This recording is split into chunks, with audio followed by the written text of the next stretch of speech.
It's Tech Lid, and we're bullish. The stampede is coming, baby. In this video, we'll be talking a little bit about Josh Taylor. Josh Taylor is moving up to the welterweight division. This is a tweet right here from Michael Benson, official Twitter account.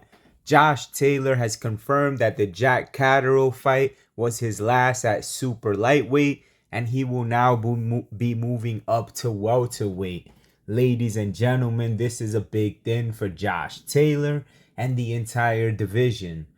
If Josh Taylor does decide to move up, which it looks like he will because it is confirmed from Josh Taylor himself, this is what he will be leaving behind. 4 junior welterweight straps. As you know, he was the undisputed champion at 140, and the reality of the situation is that Jack Catterall should have all 4 belts plus that Ring Magazine belt around his waist. Jack Catterall put the work in and he got robbed. That fight was not even close in my opinion, and in the opinion of many of the observers that watched that bout. Let's talk about the move for Josh Taylor going up to welterweight, right? What does this signify? What does this mean? I think that it was sort of a desperate ploy and a desperate attempt, and we're going to link this with Terrence Bud Crawford.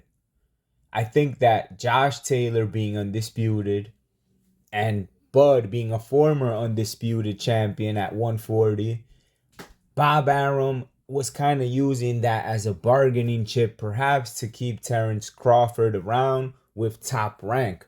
What does that bout do?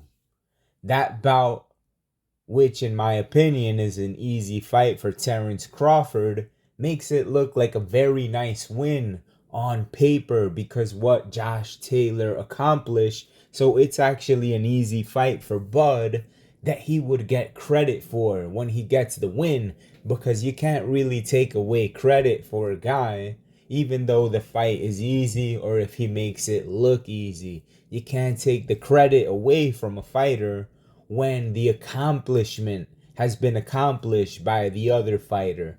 So for example, you could say all you want about Terrence Crawford fighting weak competition. In my opinion, he fought extremely weak competition at 140, but that does not matter. He cleaned the division, he earned the #1 status, and he was the man of that division.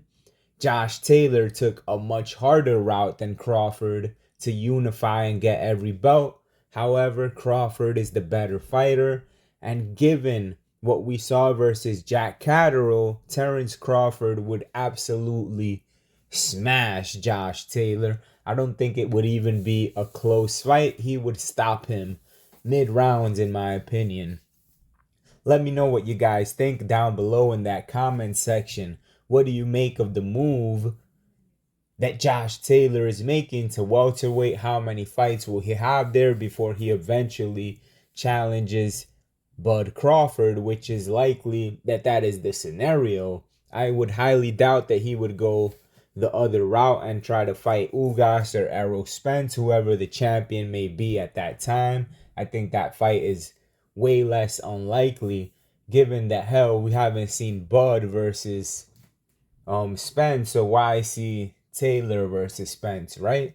So guys, once again, let me know down below in that comment section, what do you make of the move to welterweight? If you enjoyed the video, thumbs up. If you didn't, it's simple, give it a thumbs down. Please do consider subscribing to the channel. Peace and love to the Tech Lid Legion.